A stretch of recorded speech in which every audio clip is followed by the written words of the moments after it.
You ever lie awake next to someone and suddenly wonder if they ever really loved you? I did. It was 2:07 a.m. when her laptop lit up, just a soft glow in the dark room. She had fallen asleep watching something, and the screen flickered back on like it had something to say. I wasn't trying to snoop, but sometimes the truth doesn't wait for you to ask. It just shows up, bright, quiet, and terrifying. I used to think I was one of the lucky ones. I had been through hell already, a brutal divorce, a custody battle that left me childless on weekends and broken on weekdays.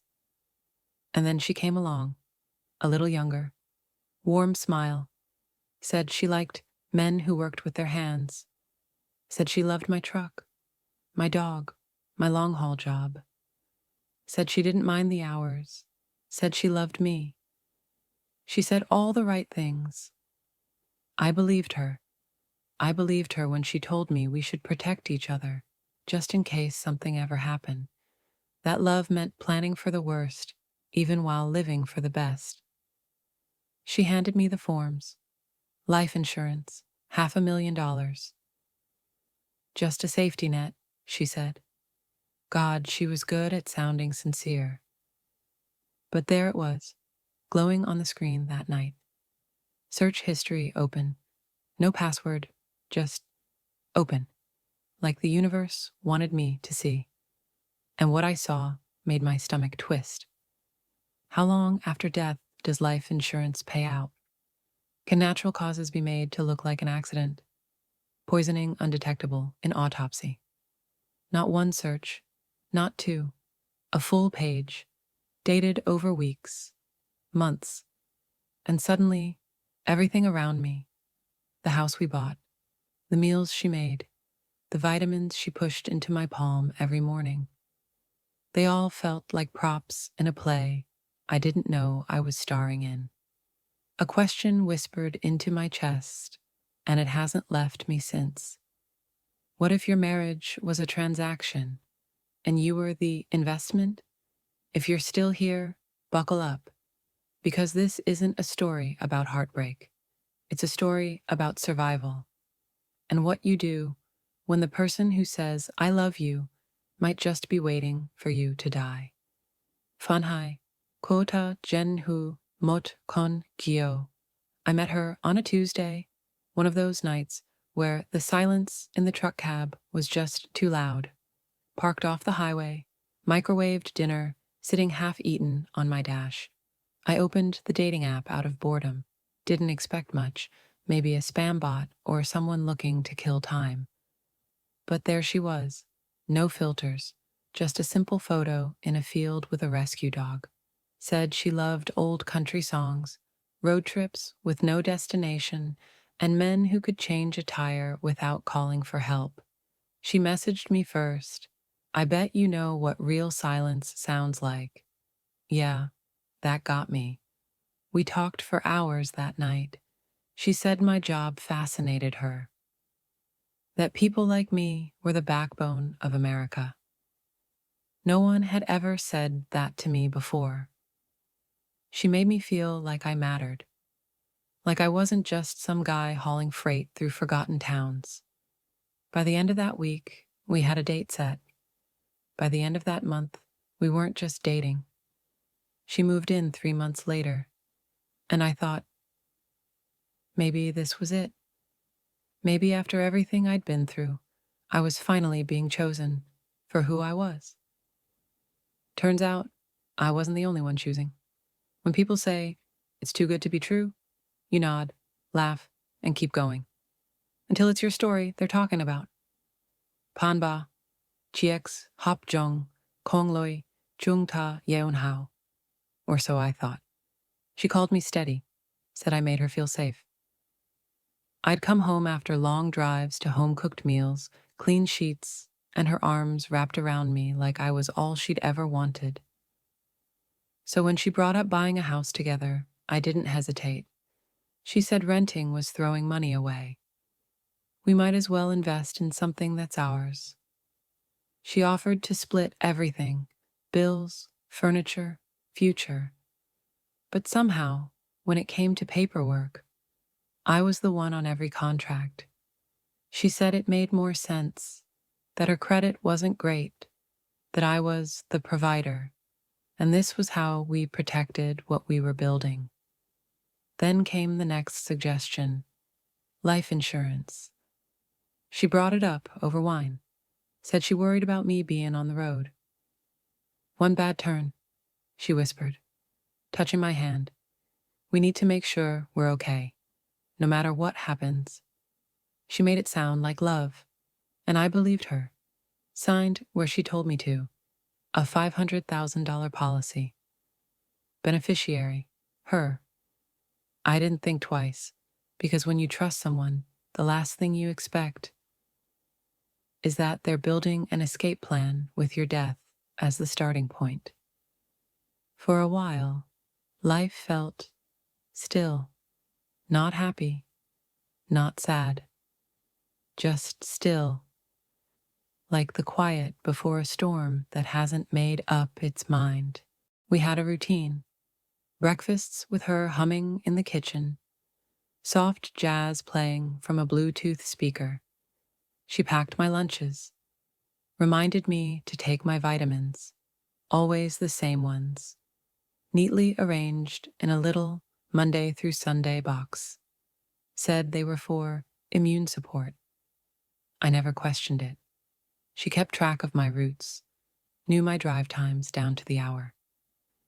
Just so I don't worry, she'd say. Cute at first, until it started to feel like surveillance. One night, I mentioned taking a detour through the Rockies to avoid a snowstorm. Her face twitched, barely. But I caught it. She asked why I didn't text, why I changed the route. Her voice didn't match her words. It wasn't worry. It was control slipping. But I brushed it off. Told myself I was just tired. Paranoia's a funny thing. It wears your own voice and calls itself logic. We still had dinner every night I was home. She smiled the same, laughed the same, said I love you like she meant it. But something in her eyes was absent, like she was watching the scene from outside her body, like she was reading a script and waiting for the next line. And maybe I should have trusted my gut then. Maybe I should have asked why she always wanted to cook, why she kept suggesting new protein shakes, why she had the Wi-Fi password changed and the security system updated without telling me. But love makes you soft, and routine makes you blind. And when you've already signed the papers, bought the house, sealed the policy, you don't want to believe the storm is coming. Because then you'd have to admit you helped build the house it's about to destroy. It started with a simple thing. Her laptop left open on the kitchen counter. Screen still on, browser still up. She was in the shower, humming some old Fleetwood Mac song. I wasn't snooping. Honestly, I wasn't. But the tabs, they were right there, just sitting wide open, like they wanted to be seen. One read, natural causes that leave no trace. Another, best poisons not found in autopsy. I felt my throat tighten. Click the history tab, hands cold, heart louder than the faucet running down the hall. That's when I saw it. A list. Search after search, neatly stacked like a to-do list. Can life insurance be collected if death is ruled accidental? How long after someone dies does the payout arrive? What's the safest way to overdose someone without it being suspicious? It wasn't one night of curiosity. It was weeks, maybe months. Some searches dated back to when we first bought the house, when we signed the policy. I stared at the screen, willing it to make sense. Maybe she was writing a book. Maybe it was a joke. Maybe I was being crazy. But deep down, I already knew. This wasn't fiction. This wasn't a mistake. This was intent. And in that moment, I realized something I'd never even considered before. I might not be married to the love of my life. I might be married to someone waiting for mine to end. I closed the laptop like it had burned me. And then I stood there, frozen, my brain racing in every direction at once, trying to stitch together something logical, something innocent, something that didn't sound like murder. Maybe it was research for a podcast. Maybe she was writing something dark. Maybe, maybe she had a morbid curiosity, like people who watch true crime to fall asleep. That's a thing, right? But no matter how many excuses I whispered to myself, none of them silenced the one fact I couldn't shake. She had reason. She had access. And now, she had motive. The house? In my name. The insurance? Signed, sealed, and ready. And me? I was alone on the road 5 days a week. Easy to miss, hard to find. I started remembering little things, things I ignored at the time. That night, I got dizzy after dinner. She said it was just low blood sugar. The time my breaks felt weird. She said I was just tired. The way she always insisted I drink those damn protein shakes she made just for me. The dots weren't connected yet, but they were starting to form a shape. And I felt this knot tighten in my chest. Not just fear, but betrayal. The kind that doesn't shout. The kind that doesn't even cry. It just sits there, heavy. So I did what I always do when something's wrong. I smiled. I played dumb. Said I loved the dinner. Said I needed rest. Kissed her forehead and crawled into bed next to a woman I suddenly didn't recognize. Because until I knew for sure, I couldn't let her know that I knew. They say once you see something, you can't unsee it. A week after I found those searches, I started looking at everything differently. The way she moved through the house, the way she asked about my schedule twice in one conversation, the way she smiled, like she knew more than I did. And then, the camera. I wasn't looking for it. I was fixing the TV mount, just trying to distract myself with something that made sense. But when I slid the cabinet out from the wall, I saw a small blinking light, faint, tucked behind a planter on the shelf across from our bed. At first, I thought maybe it was a Wi-Fi extender or some weird gadget she ordered.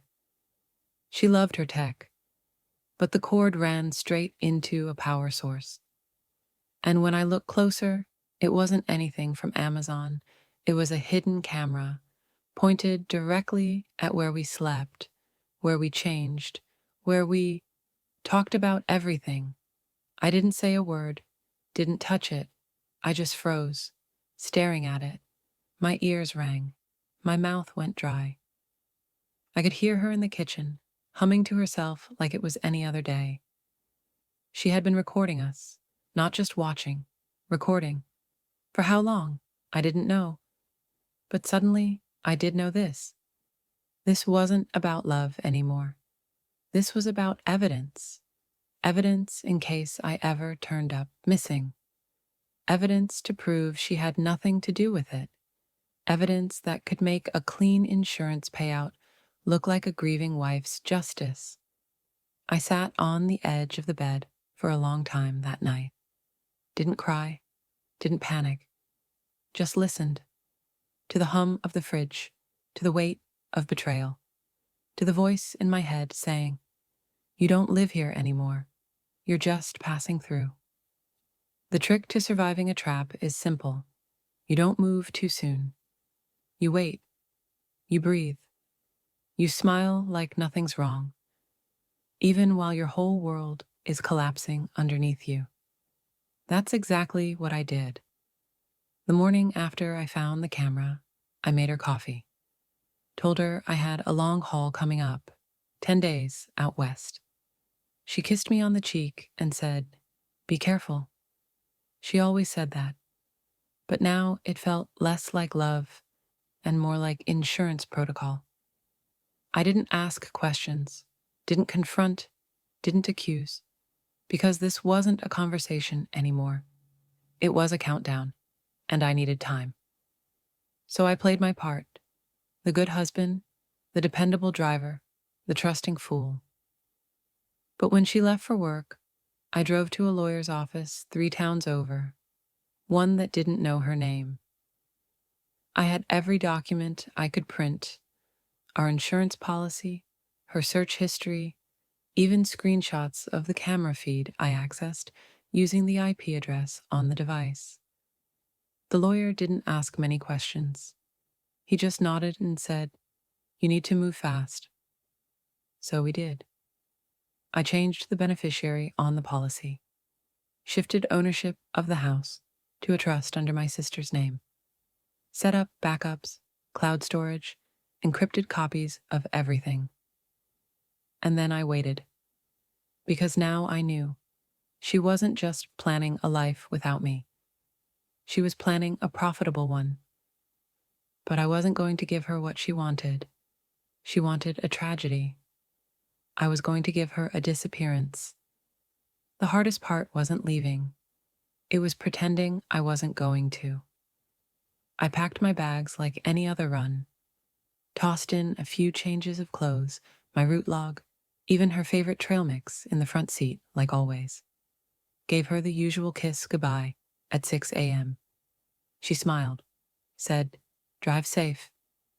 And I did, for exactly 160 miles. Then I took the first exit off the interstate and kept driving into the mountains.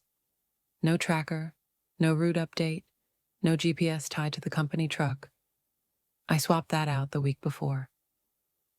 A backup burner phone in my glove box buzzed once. My lawyer. Everything was in place. The footage, the documents, the screenshots, all uploaded to a secure folder with a timed release link, set to go out to law enforcement, insurance investigators, and a local journalist if I didn't check in every 48 hours. It wasn't just an exit, it was a trigger. I'd spent years hauling freight across this country, but this trip felt different, felt lighter. No cargo, just air, silence, and a man finally stepping out of a story written by someone else. At a dusty motel 2 states over, I checked in under a name no one in her world would recognize. Shaved the beard, switched the plates, changed everything but the guilt. Because here's the truth. I still loved her. That's what no one tells you. Even when someone tries to break you, use you, maybe even kill you, the part of you that loved them doesn't vanish on command. But I wasn't running from her. I was running towards something she'd never given me. A future that wasn't waiting for a payout. A life that didn't end in silence, and a funeral photo. She wanted a ghost story. I gave her one. It took her 2 days to start calling. First, it was casual. A voicemail with that fake little laugh she used when she was trying not to sound bothered. "Hey babe, just checking in. You usually text by now. Call me, okay?"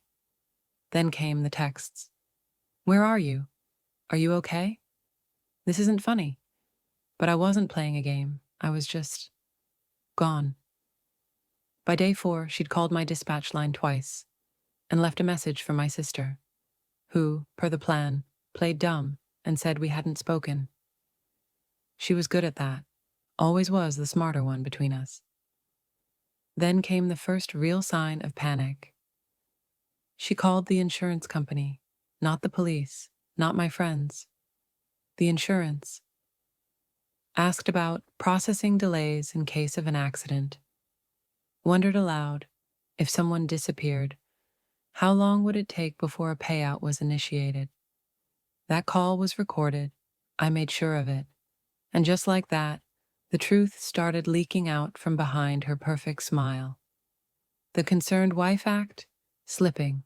The performance, cracking. She didn't report me missing until day 6, And even then, she kept the story thin, told the cops I'd been off lately, that I sometimes disappeared for air. She didn't cry, didn't beg, because grief was never the goal. She wasn't looking for answers. She was waiting for confirmation. And instead, all she got was silence. She thought she had time. She thought if she waited long enough, if she played the grieving spouse just right, if she called the right number, answered the right questions, the story would write itself. But I'd already written mine, and it had evidence. By the time she finally filed the missing person report, the folder had already been delivered to local law enforcement, the insurance fraud division, and one curious reporter with a podcast that specialized in unraveling domestic manipulation. The knock on her door didn't come with flowers. It came with a badge. She must have felt the ground shift when they asked about the life insurance first, about the camera she never disclosed, about the calls she made to the company before she ever picked up the phone to call the police. They didn't arrest her, not yet, but the investigation was opened. And for the first time, she was the one being watched.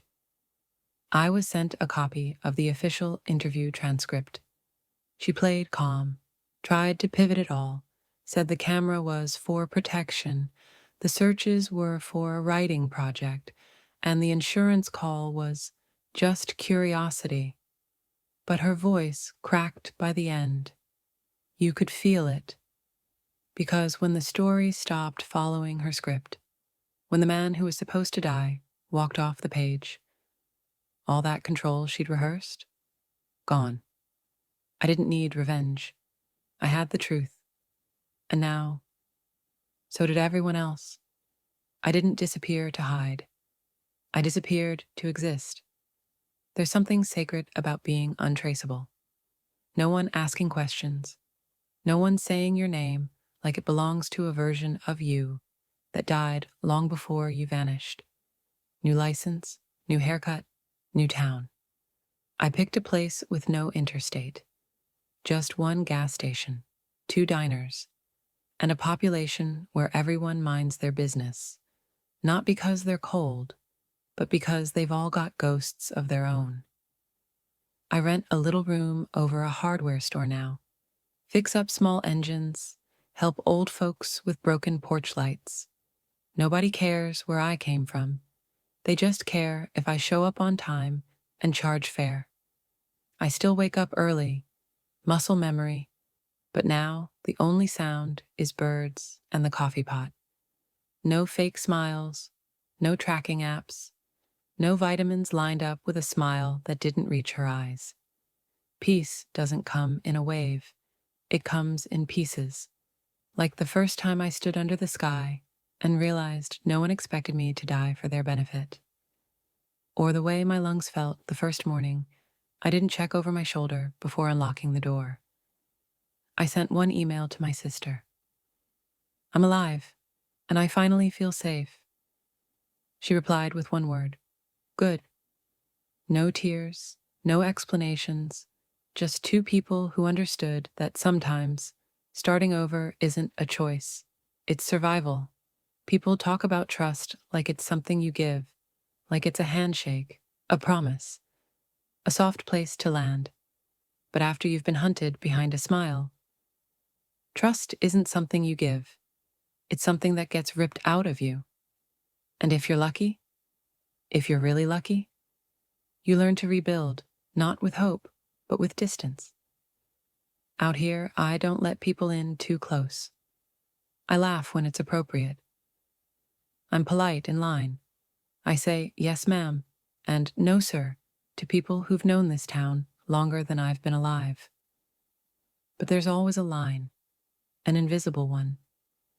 Because once you've lived with someone who looked at you like a future payout, you start to wonder if kindness ever really comes free.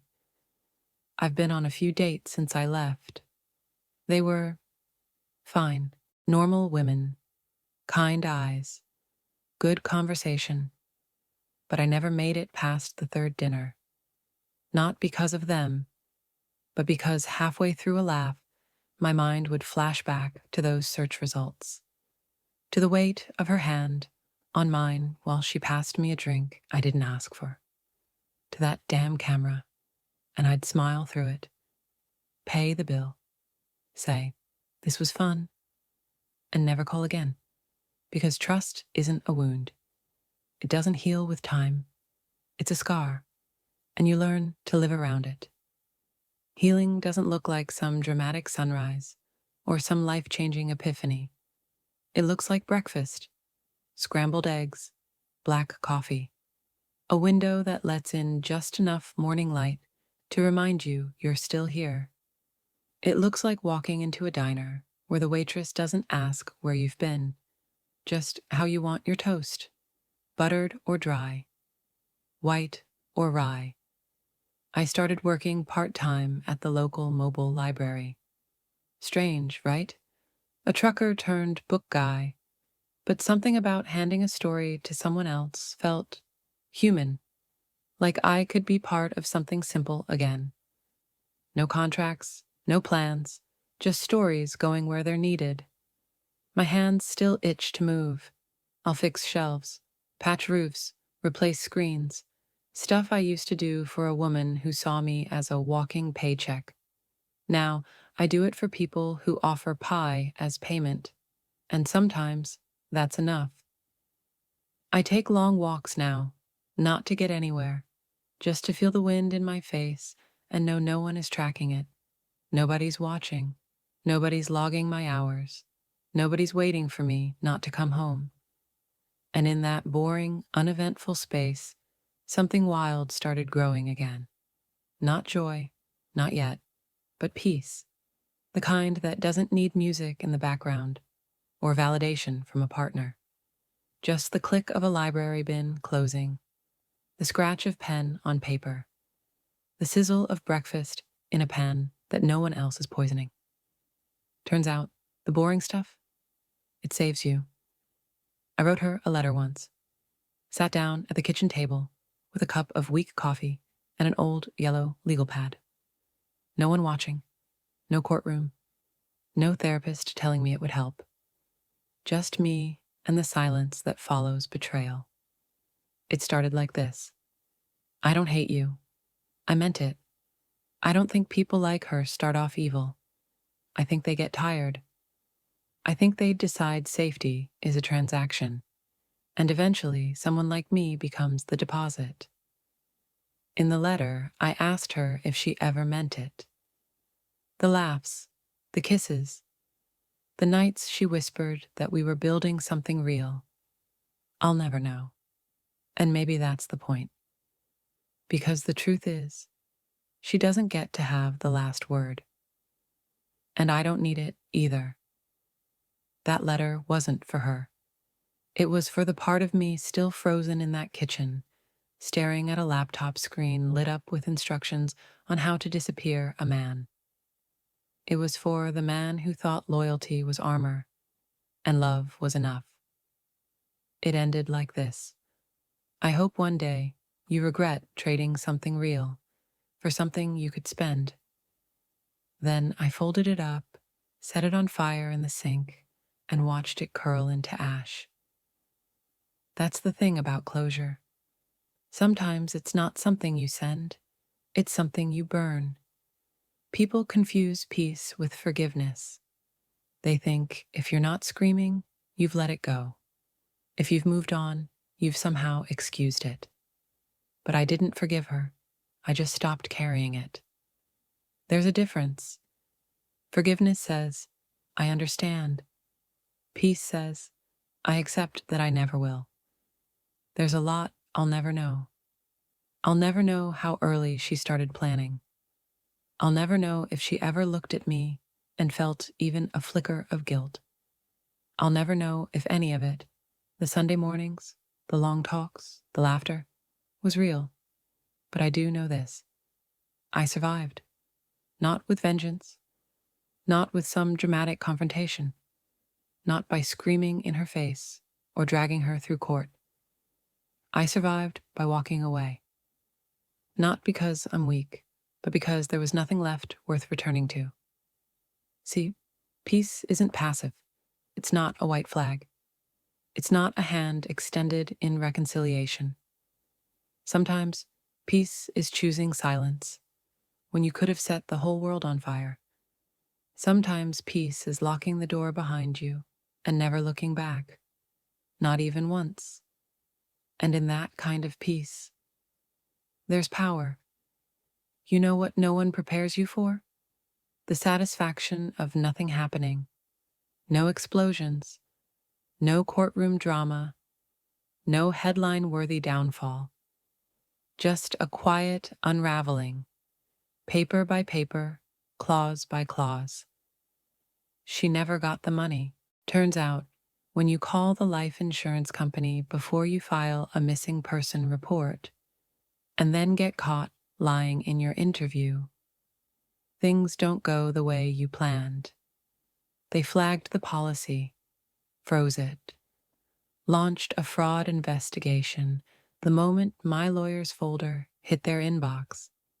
$500,000, gone in the space of one voicemail and a time-stamped Google search. She tried to fight it, tried to play the confused widow, the worried wife, the misunderstood storyteller. But truth has a funny way of outlasting performance. And when the company pulled her access, the house followed. Because she didn't own it. Not legally. Not anymore. That signature she thought was hers. It had been overwritten quietly, weeks before I vanished. She moved out a month later. The porch light stayed off after that. The neighborhood never saw her again. No mugshots, no trials. Just silence. The same silence she was counting on to make me disappear. The same silence that ended up swallowing her plans whole. Funny thing about playing the long game. If you're not careful, you end up outliving your own lie. One night, months after everything had settled, I opened the old hard drive. It was quiet. No rain, no storm. Just a calm, still evening. The kind that makes you think you're ready to face things you've buried. There they were. Folders labeled with vacations, holidays, selfies on porch swings, sunsets we pretended to love together, her smile in every frame, my arm around her waist, her head on my shoulder. 100 tiny moments frozen in pixels, pretending to be love. I stared for a long time, not because I missed her, but because part of me still didn't believe any of it had happened. Like maybe I had dreamed the poison, the camera, the laptop, the knock on her door. But no, there she was, in frame after frame, and I remembered how much I wanted to believe the story we were telling. Then I selected all and hit delete, not out of anger, not even out of pain, but because some chapters don't deserve a shrine. Some ghosts don't need a photo album, and some love stories, they only looked real in hindsight because we were squinting too hard at the light. The screen went black, and for the first time, so did she. Gone. Not forgiven, not forgotten, just no longer invited. I never called her, never sent a message, never asked why. She did try once, a short email, months after everything. No subject line, just 2 sentences. I hope you're alive. I still don't understand what happened. I stared at it for maybe 10 minutes. Then I typed exactly 6 words. Number 1, I wish you peace. Goodbye. That was it. No recap, no speech, no need to justify the exit. Some stories don't need to be retold. They need to be ended. I closed the laptop, stood up, grabbed my bag, and walked out into the morning. The air smelled like pine and burnt coffee from the diner down the road. The sun hadn't fully risen yet, just that soft gold spilling over the hills. Behind me, my little room. Ahead of me, whatever I wanted. And the silence? This time, it was mine. If you've made it this far, thank you. Not every story ends with revenge. Not every villain gets handcuffed. Sometimes the most powerful thing you can do is walk away without looking back.